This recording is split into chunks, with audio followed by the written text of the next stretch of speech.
पगडंडी के उस पार एक लंबी कहानी। उत्तराखंड के पहाड़ी गांव घनसाली में रहने वाली अनाया बचपन से ही अलग थी। दूसरे बच्चों की तरह उसे सिर्फ खेलना कूदना पसंद नहीं था। उसे पहाड़ों, नदियों और पेड़ों से अजीब सा अपनापन महसूस होता था। उसके पिता एक साधारण किसान थे और मां स्थानीय स्कूल में अध्यापिका। गांव छोटा था पर सपनों की उड़ान बड़ी और अनाया के सपने सबसे बड़े। पहला मोड़, किताबों का जुनून। अनाया जब 10 वर्ष की थी तभी उसकी मां उसे एक पुरानी कहानी पुस्तक लाई। वही उसकी दुनिया बदल गई। धीरे धीरे वह गांव की एकमात्र छोटी लाइब्रेरी की सबसे नियमित सदस्य बन गई। परिस्थितियां आसान नहीं थीं। बरसात के दिनों में स्कूल पहुंचने का रास्ता दलदल हो जाता, पगडंडी फिसलन भरी।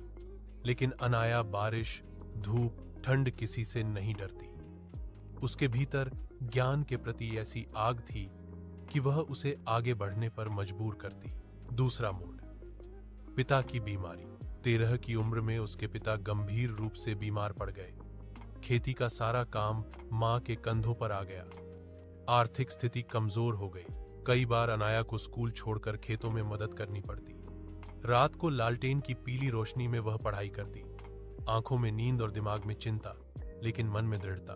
एक दिन मां बोली, अनाया, अगर तुम चाहो तो पढ़ाई छोड़ दो, घर में हाथ बौंटाना जरूरी है। अनाया ने मां का हाथ थामकर कहा, नहीं मां, मैं पढ़ूंगी और एक दिन इस गांव का नाम रोशन करूंगी।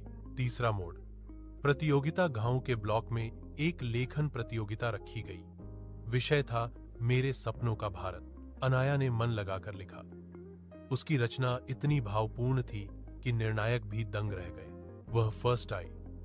पुरस्कार में एक अंग्रेजी, हिंदी